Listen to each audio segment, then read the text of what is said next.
Hi everyone, my name is Luco. Today I want to talk about the movie Slanted.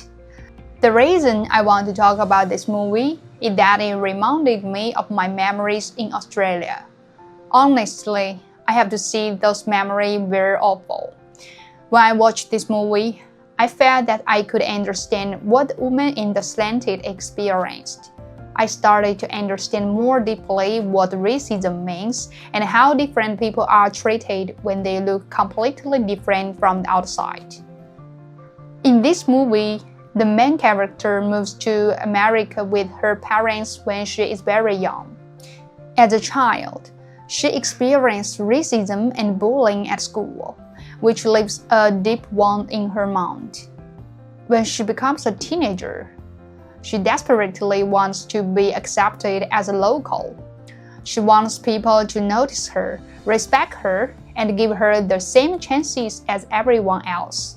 She wants to move upward in society, become popular, and finally feel that she belongs. But because of her race and because of how she looks from the outside, people never really treat her like a full human being. She is treated more like a tool, or like someone who must change herself before she can be accepted. The culture around her seems to accept only people who look white. This bullying environment changes her worldview. She starts to believe that all the bad things she has experienced are because of her appearance. She thinks that if she can become a white girl, with blonde hair, white skin, and blue eyes, then society will finally accept her. So she chooses to have surgery.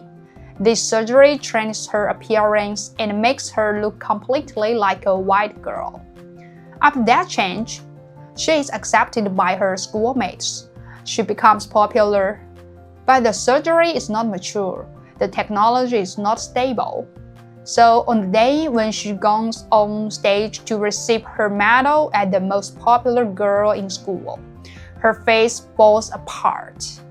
It's a horrible and tragic scene. When I watched this, I thought about my own experience in Australia. When I went to Australia, I lived in a white-dominated country. On the surface, many people smiled. They looked polite. They seemed friendly. But I could still feel the difference. Every time I spoke, every time I did something, I could feel people looking at me in a certain way. That look told me something. It told me that they did not really see me as the same as them. They did not really see us as equal people.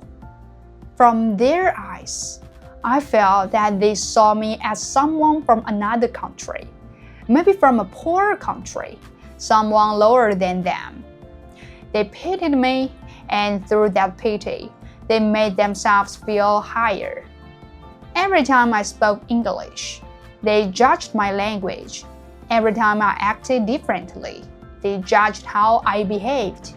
They always emphasized that I needed to learn more about their culture. I needed to act more like them. Because I was a foreigner, if I wanted to stay there, I had to adapt. I had to become more like them. But I think this is a terrible thing when adaptation becomes erasure. A society should not ask you to kill the inside of yourself.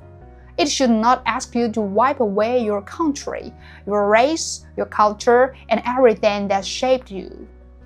It should not force you to become a servant of another culture just to be accepted. Because no matter how much you change your behavior, you can never truly become them. Your background, your history, your family, your culture, and even your appearance still exist. So, if the society only accepts you when you erase yourself, then that acceptance is not real respect. It is only conditional acceptance. That's why I felt angry and sad. I felt that some people did not truly respect me. They did not give me real equality. They only gave me judgment, pity, or pressure to become someone else. I also want to talk about Asian people, especially Chinese people. I think Asian people are intelligent, hardworking, and have made many important contributions to human civilization. But many of these contributions are hidden, minimized, or not properly recognized. Human development was not created by just one race or one civilization. It was built by many people, many cultures, and many histories.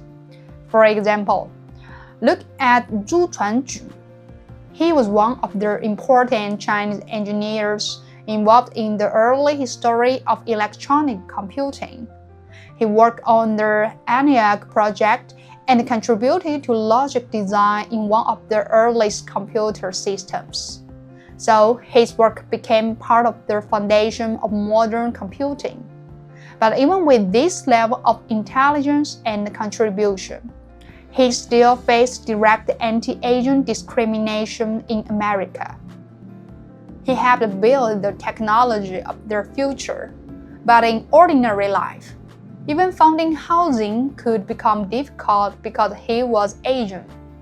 This is not only a personal story, it shows a deeper problem.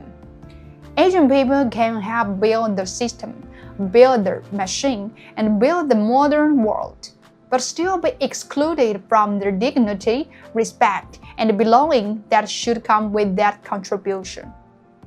Look at Wu Jianxiong. Look also at Zhang Mingjue. So when I say Chinese and Asian people have contributed to the world, I'm not saying this from empty pride. I'm saying it because history shows it. Computers, nuclear physics, reproductive medicine, these are not small things. These are foundations of the modern world. But many people do not know these names. They know the Western institutions. They know the famous white scientists. They know the official story. But they do not know the Asian and the Chinese people who worked inside that history, who built important parts of that history, and who were still treated as foreigners, outsiders, or second-class people. That is why I feel angry. In many Western narratives, the story is often told as if all progress comes from white people. This is disgusting to me, because it erases the contributions of others. It makes people believe that beauty, intelligence, technology, and civilization only come from one side of the world. That is false. Human civilization was built by many people, and the Chinese people are part of that story. I felt this in Australia too.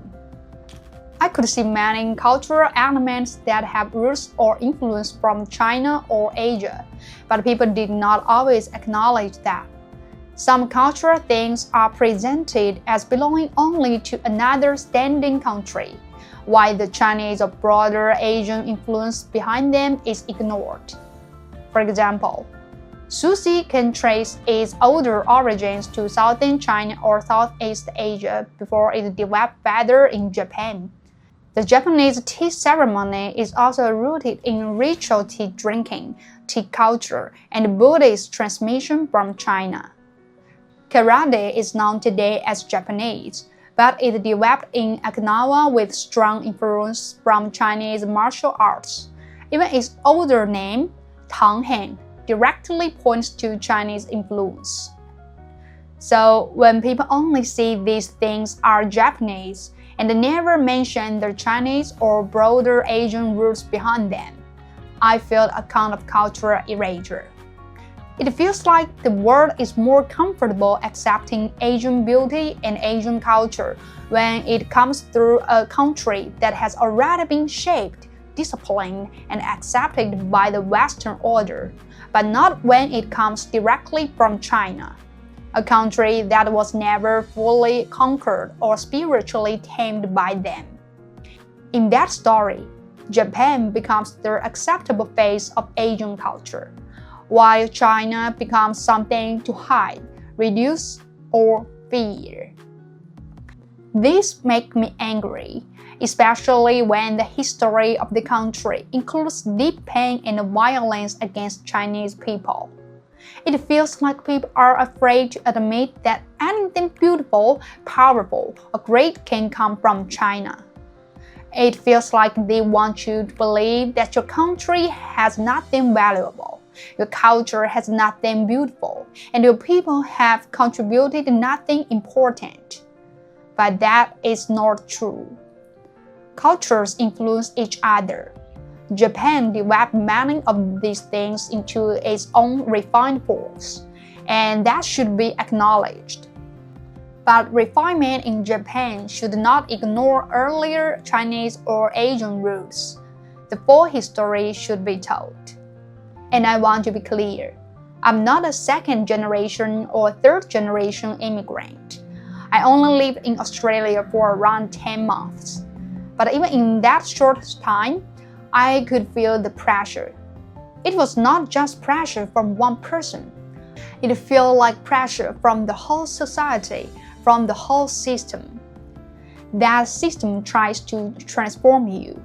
It wants you to become a banana, yellow on the outside, white on the inside. It wants you to abandon your own culture, your race, your country, and even your family. And the most frightening part is that the system does not always work openly. It works quietly. It changes you unconsciously. It makes you slowly believe that you should want to become white in your heart and soul. But in reality, you can never fully become that. You can change your accent. You can change your clothes. You can change your habits. You can even change your beliefs. But you cannot change your origin. You cannot change your bloodline, your history, or the fact that you came from somewhere else. So you may become someone who is accepted only on the surface. You may become a second-class citizen. You may work hard, speak their language, follow their rules, and still never receive real power or real equality in that society. That is a tragedy. So I want to call for freedom, especially for second generation and third generation Chinese people, and also for people from other races living in white-dominated countries. Never abandon your own culture. Your country, your culture, and your race are part of what makes you special in this world. Do not let another society wash your brain and make you hate yourself. Do not believe that a dominant culture is automatically better, kinder, or more civilized. Look at history. Many powerful countries built their wealth through invasion, colonization, violence, and exploitation. They took land, money, labor, resources, oil, and the dignity from others. They killed innocent people around the world to get what they wanted. Today, the methods may look different. The old violence may not always appear openly. Instead, the power becomes softer, quieter, and more hidden. It enters through media, education, aesthetics, values, and language. It changes how you see beauty. It changes how you see success. It changes how you see your own people. It makes you look at the world through their eyes. Then, slowly, you begin to agree with their worldview. You begin to believe what they want you to believe. You begin to think what they want you to think. And eventually, you may even defend the same system that looks down on you. That is the deepest tragedy, when people are controlled but do not recognize they are controlled. So please wake up. You are special. You should be proud of your culture. You should be proud of your country. You should stand with your own people. It is like a construction worker building a house for someone else. The worker may work very hard. The worker may have created a beautiful building. But in the end, the house belongs to the owner, not to the worker. No matter how beautiful the house of another society looks, remember, That house may not truly belong to you. You may work hard to build it. You may earn money from building it. You may even be praised as a good worker. But if the foundation of that house was never built for you, then you may never become the real host.